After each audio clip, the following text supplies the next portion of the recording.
함께 하나님 말씀 에베소서 5장의 말씀 봅시다. 에베소서 5장의 21절부터 말씀. 에베소서 5장 21절부터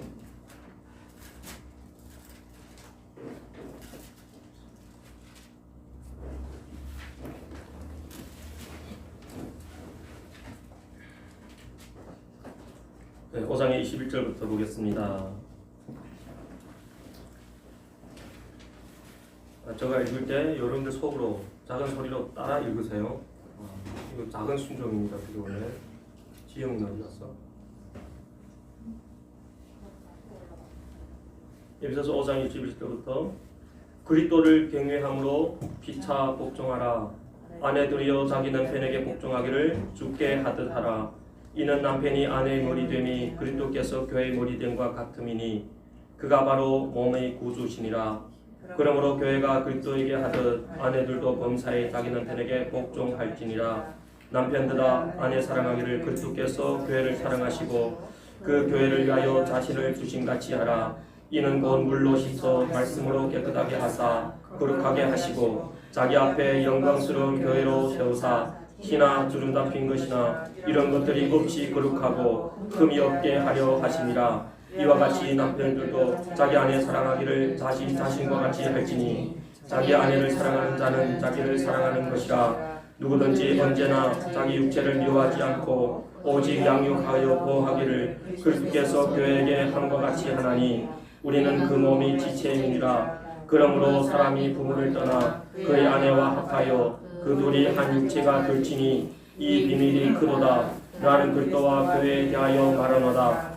그러나 너희도 각각 자기 아내 사랑하기를 자기 자신같이 하고 아내도 자기 남편에게 존경하라. 6장 자녀들아 주 안에서 너희 부모에게 순종하라. 이것이 옳으니라. 내 아버지와 어머니를 공경하라. 이것은 약속 있는 첫 계명이니 이로써 내가 잘되고 땅에서 장수하리라. 또 아비들아 너희 자녀를 노엽게 하지 말라. 오직 주의 교육 훈계로 양육하라. 아멘. 아멘. 네, 오늘의 말씀을 통해서 복된 가정의 비결에 대해서 함께 다시 한번 말씀을 나눕시다.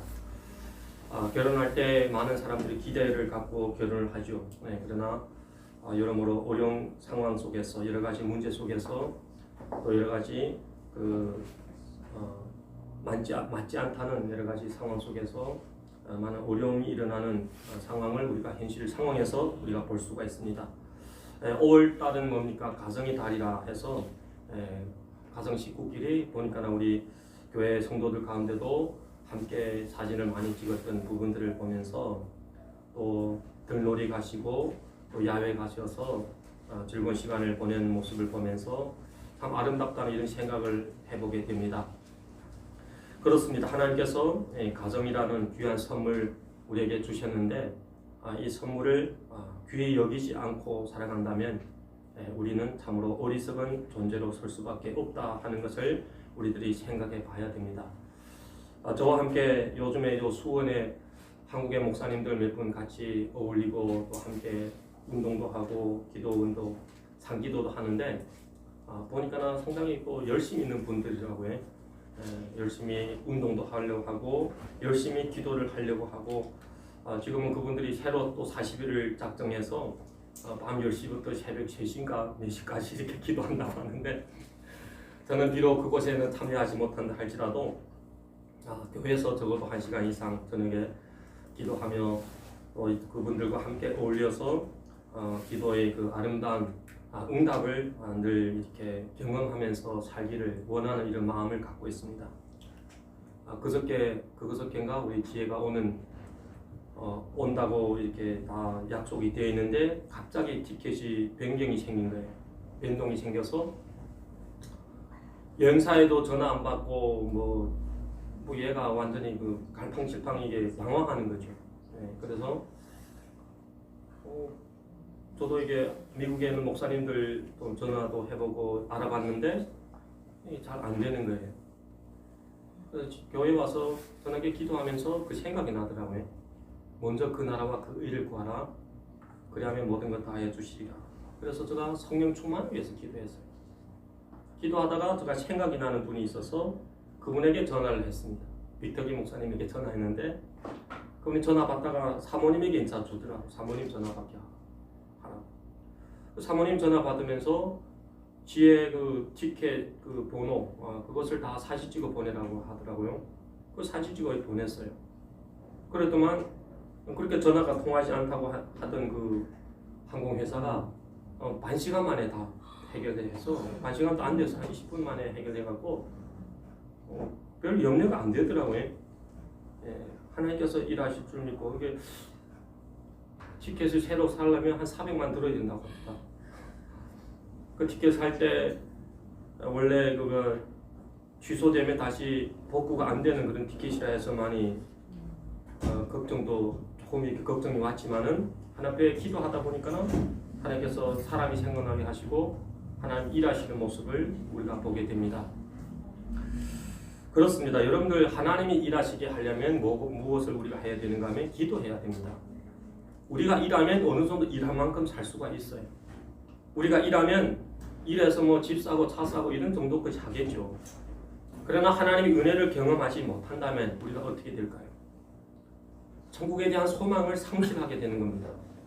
이 땅에서 많은 근심 가운데 마음이 찌르는 그런 상황 속에서 우리가 살게 된다는 것이죠. 하나님은 지금도 우리와 교제하기를 그렇게 갈망하고 계십니다.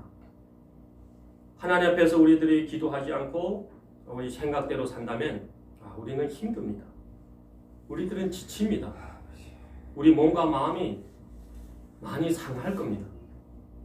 하나님은 우리를 사랑하시며 독생자까지 아낌없이 주신 하나님께서 우리에게 기도의 특권을 주셨잖아요.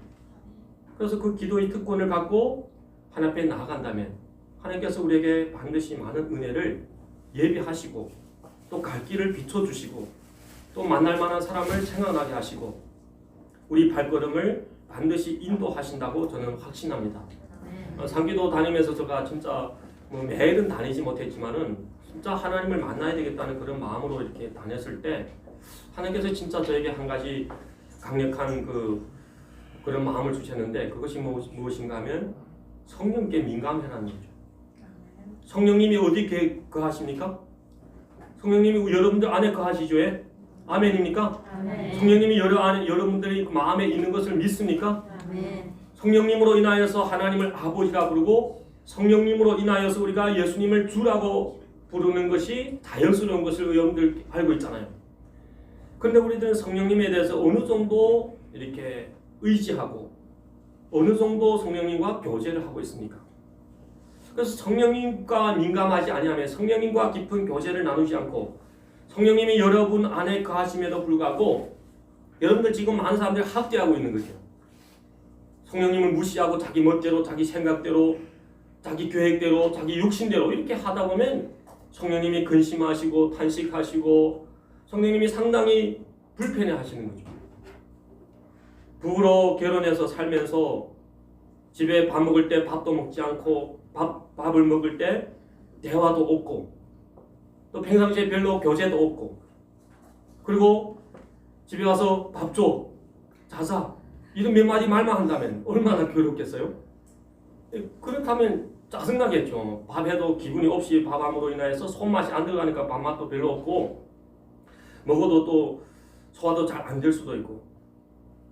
근데 우리가 보면 실제 삶 가운데서 성령님과 삶이 그런 삶이라는 것을 보게 됩니다. 성령님을 상당히 무시하면서 이렇게 살아가고 있는 겁니다. 성령님이 있음도 우리들은 별로 이렇게 인식하지 않고 살아가고 있다는 거죠. 그러면서 어떻게 성령님이 인도를 받겠습니까? 지금 우리가 살아가고 있는 이 시대가 광야와 같은 시대라고 말할 수가 있죠. 봐요, 지금 세계의 경제, 세계의 어떤 그 지식, 세계의 어떤 그 고수준의 그 과학의 발전이 이 코로나 이 하나를 제대로 해결하지 못해서 엄청난 이게 어려운 가운데 좌절 가운데 있는 모습을 우리가 보고 있잖아요. 과학으로 다 된다고요? 돈으로 다 된다고요? 아니라는 겁니다. 그래서 우리가 이스라엘 백성들이 광야에서 살아갈 때 반드시 반드시 그들을 인도하시는 분이 계셨는데 바로 성령님이었다는 거죠. 낮에는 구름 기둥으로, 밤에는 불 기둥으로 그들을 항상 인도하셨다는 겁니다. 그 구름 기둥이, 불 기둥이 움직이면 성막도 이스라엘 백성들도 함께 움직이고, 구름 기둥, 불 기둥이 멈추면 그들도 함께 멈췄다는 거예요.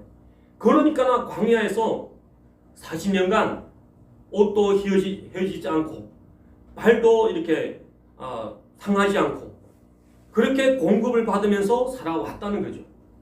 그렇다면 여러분들 지금 우리 광야 같은 세상에서 자기만 의지하고 자기 경험, 자기 생각 이렇게 살아간다는 것은 너무나도 성령님을 무시하는 삶이 아니냐 하는 것을 제가 많이 하나님의 그 음성으로 마음에 다가왔습니다.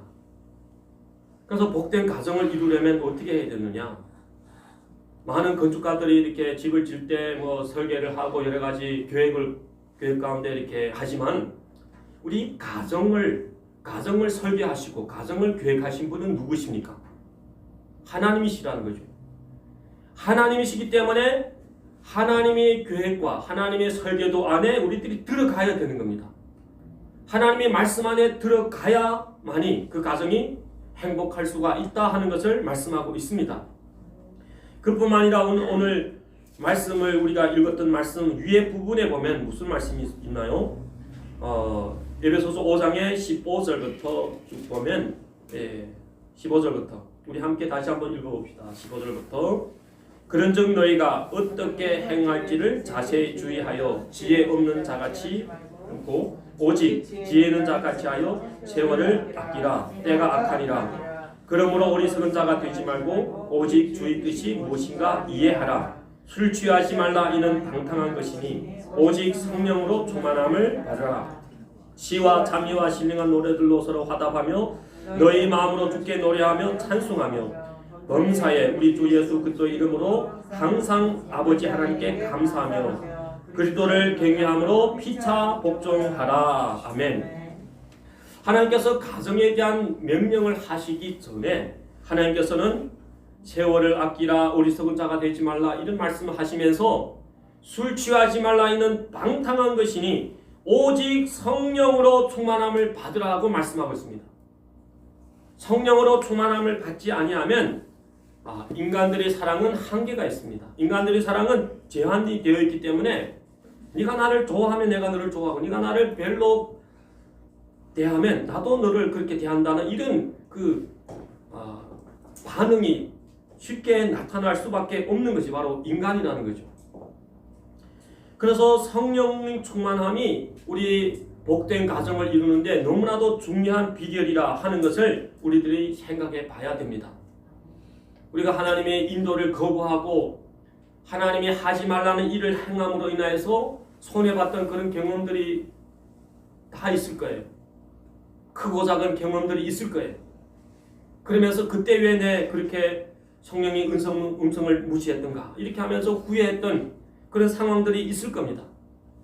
근데 너무 영적으로 어림에 성령의 음성인지 무엇인지 헷갈려갖고 모르는 사람도 있겠지만은 어느 정도 신앙생활 했다 하면 성령의 음성을 분명히 이렇게 알 수가 있을 겁니다. 그런데 우리가 무시하고 살아감으로 고난받았던 그런 생각을 우리가 해본다 할 때 하나님의 인도를 무시하는 것이 얼마나 두렵고 얼마나 우리를 손해를 보게 하는 것인지 우리들은 좀 생각해 봐야 되는 겁니다. 한 지붕 밑에서 살아도 가정 구성원이 생각이 다 다르죠. 그래서 그 차이로 인하여서 뭐가 생깁니까? 갈등이 생기고 서로 간에 상처를 주는 이런 현상이 생깁니다. 상처 치유에 대한 그런 세미나를 참석해 보면 상처를 언제 받았느냐 이렇게 깊이 기도 가운데 얘기 가운데 이렇게 얘기가 나오는데 대부분 외국 가서 받은 것이 아니에요. 대부분 다 가정에서 받은 거예요. 가정에서 그를 낳았던 부모를 통해서 형제를 통해서 이렇게 가정에서 이렇게 상처를 받는다는 거죠. 가정에서 왜 이런 상처가 주고 받을까요? 이것은 아무리 가족이라 할지라도 하나가 될 수가 없다는 것이요. 죄된 인간들은 절대로 하나가 될 수가 없다는 겁니다. 그래서 예수님이 이 땅에 오셔서 이런 얘기했죠. 내가 이 땅에 화평을 주러 온 것이 아니라 무엇을 주러 왔다고요? 검을 주러 왔다고 말씀합니다. 시어머니와 며느리, 또 부모와 자식 서로 이렇게 대적하는 현상이 일어난다는 거죠. 그래서 예수님이 그렇게 만든 것이 아닙니다. 사람들의 그 죄성이 그렇게 서로 갈등을 빚어내고 차이를 빚어내고 서로 상처를 주면서 살아가도록 그렇게 만들었다는 거죠. 많은 사람들이 큰 재난이 임하면 하나님이 한 것처럼 생각하는데 그렇게 생각하면 안 돼요. 인간이 죄가 그렇게 만든 겁니다. 코로나도 이거 뭐 하나님이 만들어서 이렇게 보냈을까요? 절대로 아닙니다. 인간이 죄가 그것을 초래한 겁니다. 가난한 사람들을 하나님께서 심판하신 것은 가난한 사람들이 그 심판을 받을 수밖에 없는 그런 상황을 저질렀기 때문에 하나님께서 심판하는 것이 아니겠어요? 애굽을 심판하는 것도 하나님께서 애굽이 심판받을 수밖에 없는 그런 상황을 저질렀기 때문에 애굽의 바로왕이 그 영화에서 보면 쉽게 해서 보면 뭐라 하나요? 내가 이스라엘의 그 장자를 죽이겠다고 얘기하는 거예요. 애굽의 바로왕이. 그럴 때 하나님께서 마지막 그 재앙을 준비하고 계시죠. 그것이 바로 유월절 어린 양이고 그것이 바로 장자 죽음이라는 재앙이었음을 말씀하고 있습니다. 하나님은 선하신 분이십니다. 하나님은 인생을 창조하고 선한 계획을 이루어놨습니다. 그 계획을 우리들은 무엇을 통해서 알 수 있을까요? 하나님의 계획은 하나님이 변치 않는 말씀, 천지가 변할지언정 하나님의 말씀은 1.1억이라도 변하지 않는다고 하신 그 말씀을 통하여서 하나님의 계획을 우리들은 알 수가 있음을 우리들이 꼭 깨달아야 되는 겁니다. 우리들은 부부 간에, 부모와 자식 간에, 형제 간에, 또 가족 간에 이렇게 여러 가지 갈등과 차이가 일어나는데 여러모로 성격 차이도 있고 여러 가지 차이도 있겠지만은 우리는 하나님 앞에서 다시 한번 생각해 봐야 됩니다. 가정이라는 것은 무엇인가? 가정이라는 것은 무엇인가? 하나님이 만물을 창조하실 때 마지막 날 창조를 완성으로, 그래서 6일째 날에 만드신 것이 뭡니까? 아담을 만드시고 가정을 만든 것이 아니겠어요? 아담을 만든 후에 시간이 많이 지난 후에 가정을 만든 것이 아닙니다. 아담을 만든 후에 1차 가정을 만든 거예요. 그래서 남자와 여자를 만드시고 부부로서 에덴에서 좋게 행복하게 살도록 그렇게 창조하였음을 성경은 말씀합니다. 창세기 1장에 26절, 27절, 28절 이 말씀을 읽고 지나갑시다. 창세기 1장 말씀을 읽으세요. 말씀을 읽는 자는 복이 있다고 말씀합니다. 창세기 1장 26절부터 28절까지 시작. 하나님이 이르시되 우리의 형상을 따라 우리의 모양대로 우리가 사람을 만들고 그들로 바다의 물고기와 하늘의 새와 가축과 온 땅과 땅에 기는 모든 것을 다스리게 하자 하시고 형상 곧 하나님의 형상대로 사람을 창조하시되 남자와 여자를 창조하시고 하나님이 그들에게 복을 주시며 하나님이 그들에게 이르시되 생육하고 번성하여 땅에 충만하라. 땅을 정복하라. 바다의 물고기와 하늘의 새와 땅에 움직이는 모든 생물을 다스리라 하시니라. 아멘. 창세기 2장 7절에서는 뭐라 했습니까? 여호와 하나님이 땅의 흙으로 사람을 지으시고 생기를 그 코에 불어넣으시니 사람이 생명이 된지라. 여호와 하나님이 동방의 에덴에 동산을 창설하시고 그 지으신 사람을 거기 두시니라. 여호와 하나님이 이르시되 사람이 혼자 사는 것이 좋지 아니하니 내가 그를 위하여 돕는 배필을 지으리라 하시니라. 하나님이 사람을 창조하실 때 그 상황을 구체적으로 말씀하고 있죠. 만물은 하나님께서 어떻게 만들었어요? 말씀으로 빛이 있으라, 있으라 이렇게 하면서 만들어진 거예요. 그러나 우리 사람은 아니라는 거죠. 전능하신 하나님께서 친히 손으로 빚으셨다는 거죠. 사람의 형상을. 하나님의 형상대로 사람을 빚으시고 그 코에다가 하나님이 이 기운을 불어넣은 거예요. 하나님이 어떻게 보면 전 생명을 다해서 창조한 것이 사람이 아니냐 이런 생각이 들 정도입니다. 그리고 하와를 또 만드셔서 아담에게 배필로 허락해 주시는 이 모습을 보게 됩니다. 가정은 무엇입니까? 가정은 하나님이 창조하신 창조의 걸작이라고 말씀하셨죠. 창조자의 걸작품이 바로 가정입니다. 그래서 이 가정에 대한 이 부분을 우리들은 잘 생각해 봐야 됩니다. 나라가 건강하자면 가정이 건강해야 됩니다. 아멘입니까? 나라가 건강하자면 가정이 건강해야 됩니다. 그래서 많은 교회들에서 이게 그 가정 사역을 많이 하고 있잖아요. 부부 행복이라든지 아버지 어머니 학교 이런 것을 하면서 가정이 건강한 가정의 자녀들이 또 건강하게 자랄 수가 있고 훌륭하게 또 사회에 훌륭한 인재로 성장할 수가 있다 하는 것을 우리가 보게 되는 거죠. 하나님이 축복과 기회 속에 창조된 가정이지만 지금은 많이 흔들리고 있다는 것이 바로 사실입니다. 이런 흔들림 가운데 우리 예수님을 믿는 가정들은 어떻게 해야 되느냐? 성경은 많은 부분에서 우리에게 이런 부분을 가르쳐주고 있습니다. 복음은 단순히 한 개인에게만 임하기를 원하는 것이 하나님 뜻이 아닙니다. 주 예수를 믿으라 그리하면 너와 내 집이 구원을 얻으리라. 이것이 뭡니까? 이 복음이 가정에 임하기를 원하신다는 얘기죠. 가정에 복음이 임하시기를 원하십니다. 한 사람이 예수님을 잘 믿으면 우리가 보면 벼알 한 알을 그 생명이 있는 벼알 하나를 땅에 떨어져서 이렇게 제대로 이렇게 습도와 온도가 적합할 때 얼마나 많은 열매를 맺습니까? 얼마나 많은 가지치기를 합니까? 마찬가지로 우리 영적인 생명도 예수님이 생명이 우리 안에 온전히 있다면 그 생명을 통하여서 많은 생명이 살아나게 되어 있습니다. 우리들이 생각해 봐야 됩니다. 우리 생명이 병들었지 않은지, 우리는 생각해 봐야 됩니다. 우리 생명이 참 문제가 있지 않은지, 우리 생명이 건전하다면 분명히 많은 생명이 우리를 통하여서 회복되게 된다는 것을 성경은 말씀합니다. 그래서 주 예수를 믿으라. 이것은 개인에게 외친 겁니다. 주 예수를 믿으라. 그리하면 너와 내 집이 구원을 얻으리라. 성경의 구약에 이것을 사실로 증명하고 있잖아요. 라합이 희생이었습니다. 그런데 이 라합이 하나님이 하신 일을 보면서 하나님을 경외하게 되었고 그는 목숨을 걸고 모험을 하면서 정탐꾼들을 숨기고 정탐꾼 가운데 한 사람은 자기 남편으로 만들고 그 다음에 그 가족이 구원받잖아요. 그 사람이 그 믿음이 그 가족을 구원받게 하신 그 사건을 보게 됩니다.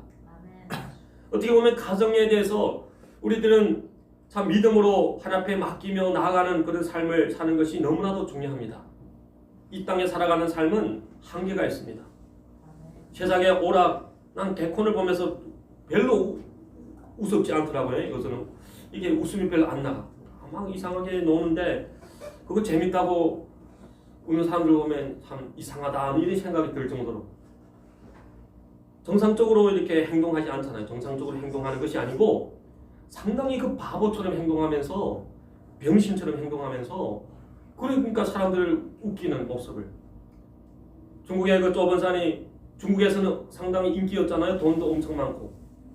미국에 가서 그런 모습으로 이렇게 그 연출을 하였을 때 미국에는 그 장애인들이 많다는 거죠. 엄청나게 그 욕을 먹었대. 조번산이. 딱 이상하게 행동하면서 그렇게 행동할 때 얼마나 많은 사람들이 반감을 갖겠어요.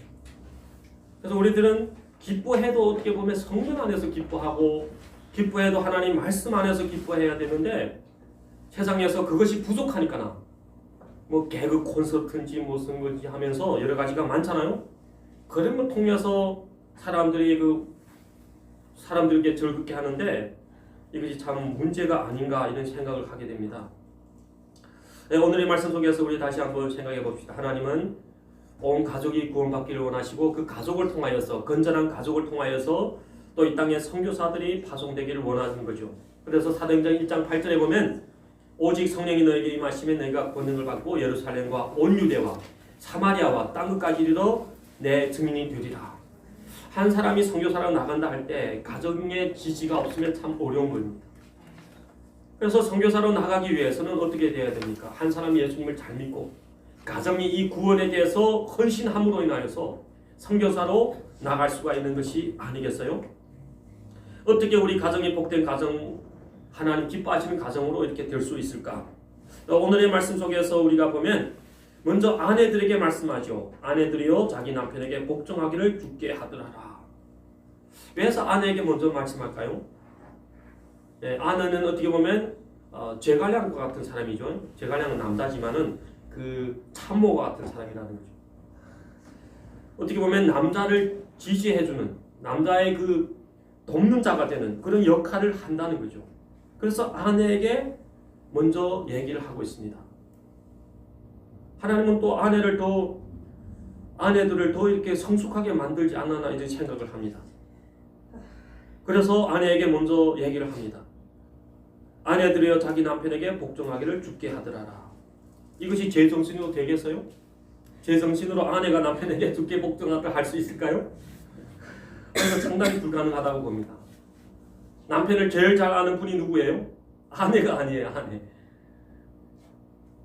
근데 어떻게 주께 하듯 할 수 있을까요? 성령으로 충만하면 가능한 거예요. 성령 안에서는 가능한 겁니다. 남편들이 행복하죠. 이때는 남편들이 상당히 행복할 거예요. 근데 이전에 뭐라고 말씀했어요? 이 말씀 전에 그리스도를 경외함으로 피차 복종하라 이런 말씀을 하고 있습니다. 피차 서로 간에 복종하라는 거죠. 왜서 아내들에게 먼저 하느냐 제가 생각해 보니까 아내가 먼저 범죄했기 때문에 그런 것이 아니냐 생각을 듭니다. 하와가 그렇게 배필로서 잘 역할을 해야 되는데 하와가 이렇게 아담을 넘어뜨리는 역할을 했잖아요. 그리고 25절에 보면 뭐라 했어요? 남편들아 자기 아내 사랑하기를 그리스도께서 교회를 사랑하시고 그 교회를 위하여 자신을 주신 같이 하라. 이것도 보면 상당히 어려운 문제입니다. 연애할 때는 가능해. 1000만 번도 가능해. 연애할 때는. 근데 결혼하고 나면 또 달라지죠. 결혼하고 애 낳고 이렇게 살다 보면 달라집니다. 그래서 이것도 어떻게 보면 우리 말똥한 정신으로 안 됩니다. 인간의 의지로 절대로 불가능한 겁니다.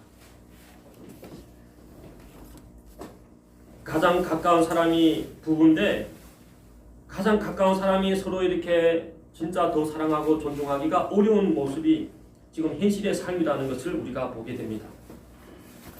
그래서 아내들이여 남편에게 또 남편들아 아내에게 하면서 예수님과 우리 사이 그 관계를 계속 대비하면서 말씀하죠. 왜서 아내들이 남편에게 복종해야 되느냐? 아내는 아무리 어떤 능력이 있다 해도 아내는 아내입니다. 아내는 몸이라는 거죠. 몸. 아내는 머리가 될 수가 없다는 거죠. 그러니까 몸으로서 몸의 역할이 따로 있다는 겁니다. 근데 몸이 머리가 되겠다고 막 이렇게 하면 참 질서에서 문제가 생기고 많은 어려움이 생길 겁니다. 그리고 남편들도 마찬가지로 예수님이 우리를 사랑하신 예수님이 교회를 위해서 자기를 희생하신 같이 그런 하나님의 사랑을 깨닫는다면 아내를 이렇게 사랑할 수 있다 하는 것을 말씀하고 있습니다. 오늘의 말씀은 비록 22절부터 나오는 말씀이지만은 이 말씀을 꼭 기억하세요. 18절 말씀 우리 함께 다시 한번 읽어봅시다. 술 취하지 말라 이는 방탕한 것이니 오직 성령으로 충만함을 받으라. 술 취하지 말라 이는 방탕한 것이니 오직 성령으로 충만함을 받으라. 그러면 성령으로 충만한 사람들이 나타나는 몇 가지 현상이 있다는 거죠. 성령으로 충만한 사람들은 무엇을 할까요? 찬양하는 삶을 사는 찬양. 여러분 찬양할 때 목청을 아끼지 마세요. 그 목청을 갖다가 집에 가 화를 낼 때 쓰려고 그럽니까? 그 목청을 갖고 다른 데 쓰려고 하는 것은 참 문제가 됩니다. 하나님은 찬양할 때 가장 기뻐하십니다. 그 찬양할 때 목이 쇠라고 한번 찬양해 보세요. 목이 쇠다가도 다시 회복되고 그것을 통하여서 우리 심령 가운데 하나님의 은혜가 임하는 것을 우리가 경험하게 됩니다. 본문에 보면 시와 찬송과 신령한 노래들로 서로 화답하며 성경에 보면 많은 위인들은 믿음의 사람들은 어려운 가운데서 찬양을 했습니다. 욥이 얼마나 어려운 극에 달하는 어려움을 받습니까? 자녀가 다 죽고 재산이 다 날아가고 상당히 그 어려운 절망 속에서 주신 자도 여호와시요 취하신 자도 여호와시니 여호와 이름은 찬양을 받아야 됩니다. 이런 고백을 하잖아요. 바알과 실라가 옥중에서 복음을 전하다가 감옥에 갇혔을 때 복음을 전하다가 왜 감옥에 갇힙니까? 이렇게 많은 사람들이 이렇게 얘기할 수가 있겠지만 그들은 감옥에서도 하나님을 찬양할 때 하나님께서는 이 땅에 지진이 일어나게 하면서 이 땅에 진동이 일어나게 하면서 옥문이 열리고 그들이 나갈 수 있도록 길을 열어주시는 그 모습을 보게 됩니다. 이것은 무엇을 얘기합니까? 찬양은 기적을 일으킨다는 겁니다. 많은 사람들이 지금 우울합니다. 우울한 가운데 살아가고 있어요. 먹지 못해서 우울한 것이 아니고 여러 가지 근심에 여러 가지 욕심에 마음이 빼앗겨서 우울해진다는 거죠. 다른 사람과 비교하면서 살아가다 보니까 우울해지는 거예요. 저 사람은 되는데 왜 난 안 되지? 이런 생각을 하면 우울해질 수밖에 없다는 거죠. 우리들은 무엇을 해야 됩니까? 이 세상에서 그런 욕심을 버리고 우리들은 하나님을 찬양해야 됩니다. 하나님을 찬양할 때 그래서 근성으로 하지 말고 좀 뜨겁게 하세요. 뜨겁게. 좀 저를 좀 닮으세요. 저를 찬양하는 거는. 저 뭐 그 박자가 좀 틀리고 그렇지만은 그래도 가사는 맞게 합니다. 가사는. 그래도 목청은 또 열나게 합니다. 열나게. 예. 목청이라도 열나야 가슴에 열나지 목청도 열나지 않은데 미지근한데 이게 가슴에 열이 나겠어요? 좀 뜨겁게 찬양해 보세요. 마음이 뻥 뚫리고 심령이 하나님의 그 기쁨이 임하는 것을 우리가 경험할 수가 있는 겁니다. 우리들은 찬양해야 됩니다. 찬양은 성령 충만함으로 이렇게 찬양할 수도 있지만은 찬양을 뜨겁게 하다 보면 성령 충만해질 수가 있다는 거죠. 찬양을 뜨겁게 하다가 성령 충만을 받는 사람들이 많습니다. 중국의 복음이 막 이렇게 뜨겁게 막 복음이 확장될 때 다른 지역도 많은 사건들이 일어났지만은 그 아성의 지금 신교사님 그 성비는 교회에서 그분이 찬양을 엄청 좋아하잖아. 이전에 원래 또 노래를 좋아했던 분이라 노기를 좋아했던 분이라 찬양을 뜨겁게 하는데 안진뱅이가 일어났다는 거. 안진뱅이. 그래서 그분을 통하여서 좀 지지할 그 지역의 교회도 다 그분을 통해서 세워진 겁니다. 그분들이 많은 그 청년들이 할빈의 아성의 청년들이 복음의 열정을 갖고 먼 거리를 마다하지 않고 주의를 마다하지 않고 그렇게 복음을 전함으로 그렇게 하나님의 교회가 많이 세워지게 된 것을 우리가 보게 됩니다. 시와 찬송과 신령한 노래들로 서로 화답하며 너희 마음으로 주께 노래하며 찬송하며 찬송하면 좀 뜨겁게 좀 하세요. 뜨겁게 하세요. 뜨겁게. 그 뜨거움이 하나님 앞에 연락하게 되고 그 뜨거움이 없이는 온전히 그 성령이 역사할 수가 없습니다. 성령은 불이라 하잖아요. 불. 성령을 찬물이라 하는 불이 있나요 혹시? 성령은 불이잖아요. 불. 그러면 좀 뜨거워져야 되지 찬양하면서. 상기도 지금도 비 올 때 가면 추워요. 몹시 춥습니다. 저번엔 제가 한번 가서 기도하는데 옆에 목사님들 주위에 있으니까 나 막 그들이 찬송 소리에 방문 기도 소리에 내 기도가 안 되는 거예요. 산에 가면 좀 무서워요. 자기도 모르게. 그렇지만 제가 하나님 앞에 온전히 기도해야 되겠다는 마음으로 그분들을 떠나서 멀리 저 외딴 데에 이렇게 높은 바위가 있더라고. 한 3m 되는 바위. 한 45도 각으로 된데 그 바위 위에 올라가면 뱀도 올라오지 않겠지 이런 생각으로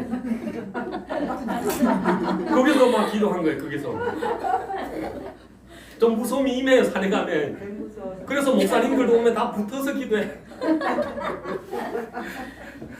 그래도 산기도 간다면 좀 딸로 떨어져서 다른 사람 기도에 이게 영향받지 않고 기도해야 되지 않겠어요? 이제 한번 우리 교회 성도님들 한번 거기 가면 좀 알려드릴게요. 저 어디가 기도했는지. 올라가기도 무서울 거예요. 근데 거기 올라가서 다리를 딱 뻗치고 이렇게 45도 각이니까 뻗치고 거기서 앉아서 몇 시간 기도하면서 하나님의 은혜를 경험했습니다. 함께 뜨겁게 찬양합시다. 아멘. 뜨거운 찬양이 성령의 역사를 일으키게 됩니다. 아멘. 또 성령 충만한 사람들은 어떤 일을 하는가? 본문에 보면 20절의 말씀. 뭐 이랬어요?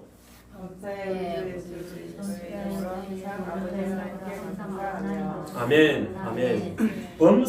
범사에 우리 주 예수 그리스도 이름으로 항상 아버지 하나님께 감사하며 감사하는 삶입니다. 감사하는 삶이 복된 가정을 만들 수가 있습니다. 감사하는 삶 너무나도 중요한 삶입니다. 감사하는 삶 이것이 믿음의 삶입니다. 하나님을 믿으면서도 별로 감사가 없어.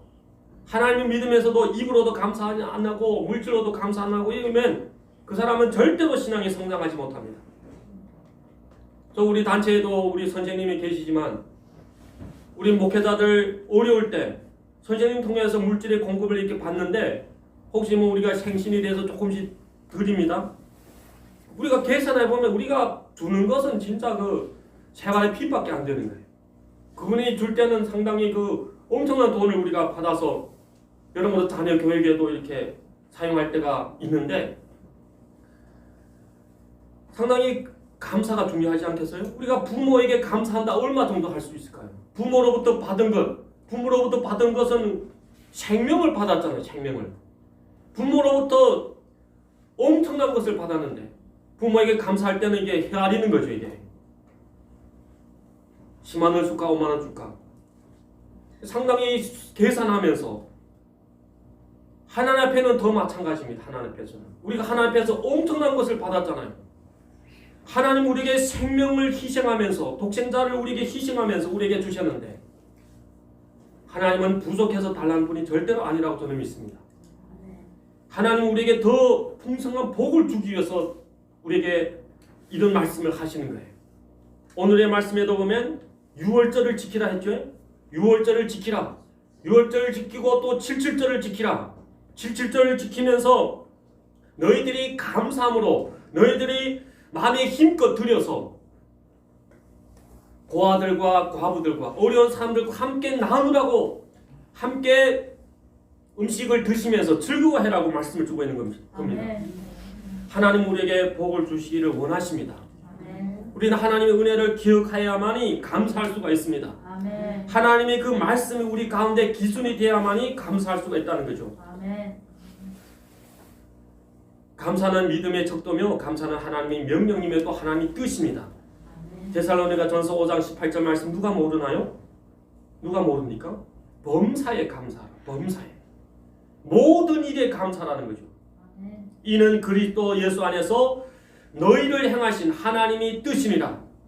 우리가 성령 충만하면 하나님이 얼마나 위대하시고 놀라우시며 사랑이 많으신 분이신지 알게 되며 나는 하나님이 주권 속에 놓여져 있음을 알게 되는 겁니다. 하나님이 주권 속에 여러분들 놓여져 있습니다. 여러분들 뭐 오시면 살겠다고 오시면 살 것 같아요? 여러분들이 돈을 많이 벌겠다고 돈을 많이 벌 것 같아요? 아닙니다. 하나님이 기뻐 안 하면 안 돼요. 꼭 믿으세요. 하나님이 주관하고 계십니다. 아멘. 5장 20절의 말씀 우리가 읽다시피 범사에 모든 일에 이릅니다. 모든 일에. 그리고 항상 감사라고 말씀하죠. 항상 모든 일에 항상 감사라고 말씀을 주고 있습니다. 로마서 8장 28절 이 말씀을 기억한다면 우리는 함부로 원망할 수가 없습니다. 8장 28절에 뭐라고 말씀했어요? 우리가 알거니와 하나님을 사랑하는 자 곧 그 뜻대로 부르심을 입은 자들에게는 모든 것이 합력하여 선을 이루느니라. 하나님이 합력하여서 선을 이룬다는 거죠. 우리에게 당하는 어려움, 우리 몸에 있는 아픔, 우리 상황 가운데 여러 가지 가정에 또 여러 가지 불편함 이런 것도 합력하여 하나님께서 선을 이루기를 원하신다고 말씀합니다. 빌립보서 2장 13절에는 뭐라고 말씀합니까? 너희 안에서 행하시는 이는 하나님이시니 자기 기쁘신 뜻을 위하여 너희에게 소원을 두고 행하게 하시나니. 하나님은 우리에게 어떤 일을 행하실 때 소원을 두고 행하는 겁니다. 소원을 두고.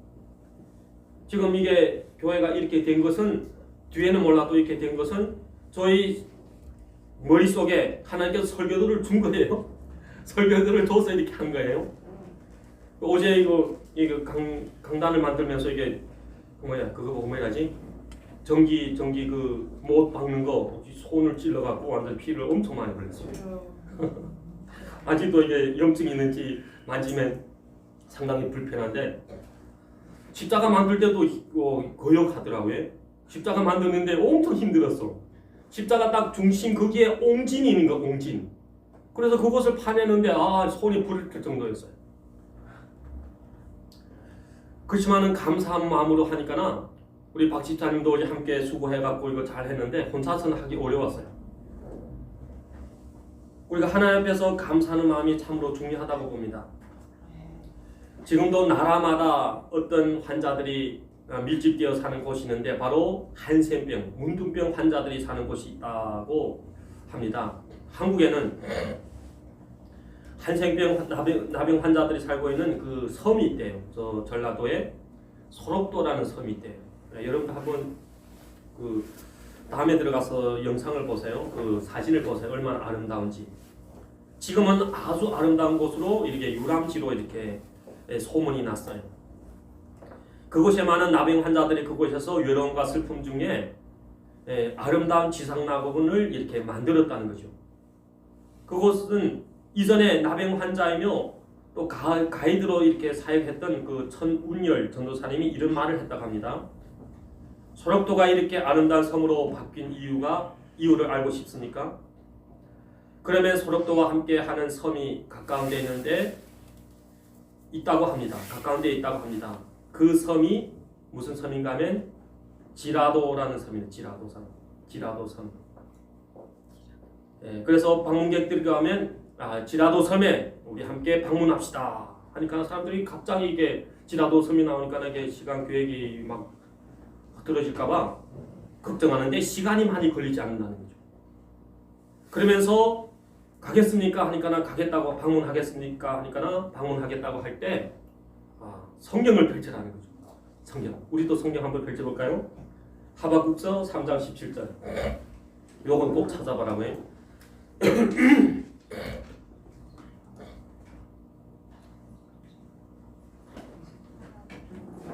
하박국 3장 17절. 우리 함께 읽어봅시다. 시작. 비록 무화과 나무가 무성하지 못하며 포도나무에 열매가 없으며 감람나무에 소출이 없으며 밭에 먹을 것이 없으며 우리의 양이 없으며 외양간에 소가 없을지라도 이 섬입니다. 나는 여호와로 말미암아 즐거워하며 나의 구원이 하나님으로 말미암아 기뻐하리로다. 우리가 잘 될 때 누가 기뻐하지 못하겠어요? 잘 될 때 누가 열심히 하지 못하겠어요?